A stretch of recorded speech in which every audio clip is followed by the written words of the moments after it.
que c'est la volonté de Dieu. Alors, si tu sais bien que tout ce qui t'arrive est la volonté de Dieu, alors pourquoi tu te lamentes? Pourquoi tu te lamentes? Pourquoi tu pries?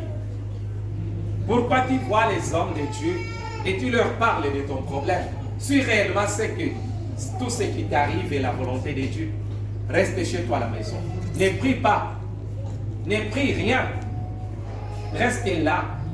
Ne prie pas parce que tu dis tout ce qui t'arrive est la volonté de Dieu. Alors pourquoi tu pries?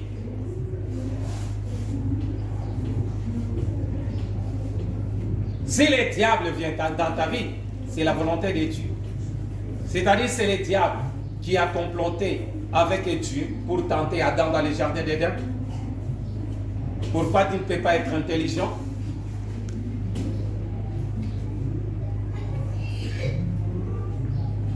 Pourquoi l'intelligence ne peut pas entrer en toi? Pour que tu comprennes que tu es en face d'un combat réel.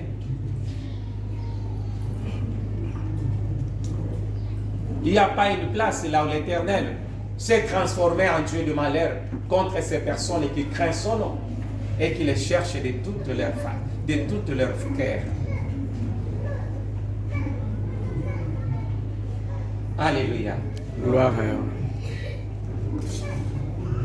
Les jours que tu prendras conscience de comprendre que tu es combattu, et ces combats ne choisissent personne pour te combattre, c'est ce jour-là tu auras l'accès à la délivrance et l'accès à ce que tu as approuvé pour toi. Ton combat ne choisira personne. Ton combat choisira ton père, choisira ta mère, ton fils, ta femme, ton mari. Le diable ne te demandera pas la permission pour entrer dans telle personne pour te combattre. Le diable s'incarnera en toi pour faire de ta vie un cauchemar. Pour faire de toi un cauchemar. Et tu resteras là en train de dire tout ce qui m'arrive et c'est la volonté de Dieu. Tu oublies que l'Éternel dit, je ne suis pas un Dieu de malheur, mais je suis un Dieu de bonheur et de paix pour vous. Il devient un Dieu de malheur pour ces personnes-là qui ne les connaissaient pas, qui doutent de son existence, qui doutent aussi de ses bienfaits. Tout est resté dans le passé. Jusqu'à quand comprendrais-tu qu'il y a un combat autour de toi? Jusqu'à tel point, tu te sens étouffé et tu te dis, tout ce qui vient d'y arrivera, arrivera. Tu n'es pas une femme battante comme Esther. Tu n'es pas un homme déterminé comme Mardochée. Esther, c'était une femme battante. Avant d'accéder vers les cours royales, ou la cour royale, elle a réfléchi par 3 fois. Elle n'a pas voulu se laisser intimider parce qu'elle a réfléchi. Qu'est-ce qu'elle a réfléchi? Elle a réfléchi, je suis orpheline, je suis déportée et je suis esclave. Après avoir réfléchi sur ces 3 choses, elle a réfléchi encore 3 choses. Je suis orpheline. L'Éternel dit, je suis le père des orphelins. C'est-à-dire, je ne suis pas orpheline. Je laisse tomber. J'ai fait tomber les orphelines. J'ai un père. Et réfléchis encore. Je suis déporté, c'est-à-dire captive pour une personne, pour une cause. L'Éternel dit, je suis venu libérer les captifs, c'est-à-dire je ne resterai plus captif. Elle s'est dit, je suis orpheline et je suis esclave. La Bible dit, je suis venu faire partie librement les prisonniers. C'est-à-dire, quant à moi, je prends les 3 choses positives et je fais tomber les 3 choses négatives.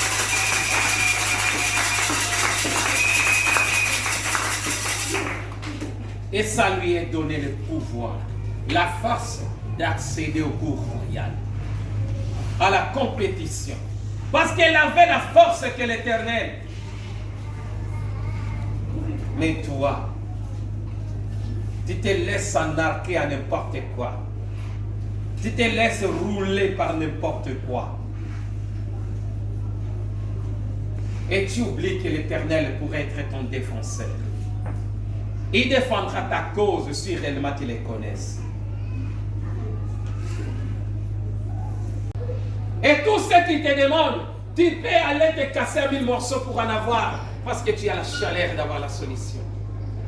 Mais ici on te dit, donne l'offrande, donne la dîme, et l'Éternel va déclencher le miracle en ayant la crainte de son nom. Si ici on demandait des choses qu'on vous a demandé, qu'on continue à vous demander là-bas, les gens auraient rempli cette salle jusqu'à l'extérieur. Parce que c'est ça que vous aimez. Les gens qui vous appauvrissent. Les gens qui vous arrachent même le pain que vous en avez. Tu peux hypothéquer même la maison entre le mains quoi je dis des escrocs. Et c'est ça que vous aimez. Homme de paix de foi. Jusqu'à quand demeurerez-vous dans cette obscurité? Jusqu'à quand resterez-vous toujours les yeux fermés?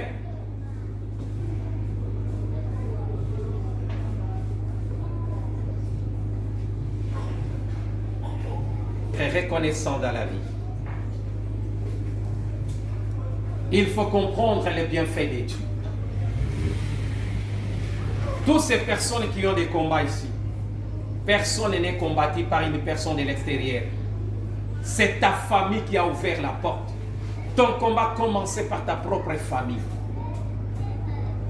Et c'est ça qui appelle ces personnes-là de l'extérieur. Ils ont été appelés par ceux qui t'ont combattu de ta propre famille. Quand un démon sort d'une personne et quand il regarde et cette maison est toujours vide, n'est pas occupée par les anges, il ira appeler 7 autres. C'est-à-dire, les combats que toi tu as ont été appelés par d'autres démons et qui se sont accaparés de toi, de ta maison, de tes enfants, de tout ce que tu as.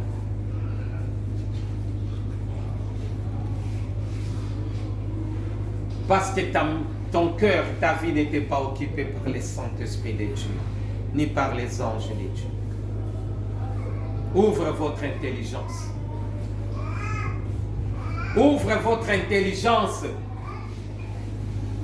Et il est temps que tu puisses avoir l'humilité et comprendre que tu dois choisir le bon pas. Une bonne pas.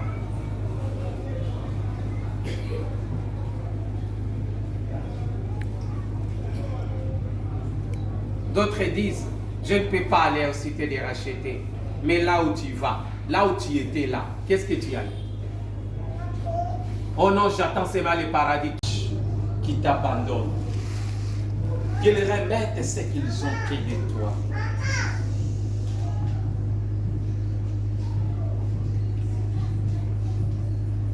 Travaillons pour le Seigneur. Nous vous avons fait lire Malachie chapitre 3. Commencez par ce verset 8 à 21.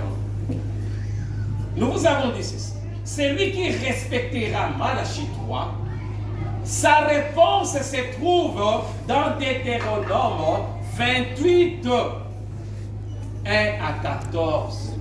C'est ça sa réponse. Si tu respectes Malachie chapitre 3, verset 8 à 21, ta réponse, ce que l'Éternel fera de toi, se trouve dans Deutéronome chapitre 28, verset 1 à 14.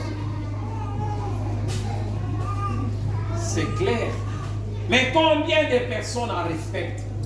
Combien de personnes, vous êtes là en train de pleurer, j'aime avoir un mari, j'aime avoir le mariage stable, j'aime avoir des enfants, j'aime avoir le travail. Mais Malachie 3, c'est une porte ouverte pour toi. Pourquoi tu n'appliques pas ça? Je veux que tu commences à lire ça tous les jours pour que tu comprennes que c'est une porte ouverte pour toi.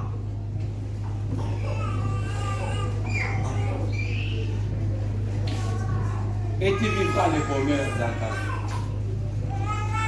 Ta maison serait une maison de paix et non une maison de paix. Car l'épée n'entrera pas dans ta maison, mais c'est la paix qui entrera. Tu dois respecter ça. Si tu aimes tes enfants, respecte la Bible. Si tu aimes ta progéniture jusqu'à la 4e génération, qu'ils soient heureux et qu'ils servent le Seigneur, respecte la Bible. Tout est écrit là, à l'intérieur. Alors, pourquoi tu résistes? Tu résistes pourquoi? Dis-moi comment les démons te prennent en otage. Dis-moi comment les démons. S'il s'agissait d'aller voir un sorcier charlatan, il te dit, amène $100, tu feras tout même vendre tes habits pour amener cet argent. Mais l'Éternel te dit, donne la dîme, donne l'offrande. Là, tu n'en as pas. Quand tu tombes malade, n'importe quelle ordonnance de $10 000, de 10 000 francs à 100 000 francs, les scanners à $250, tu vas chercher et tu iras.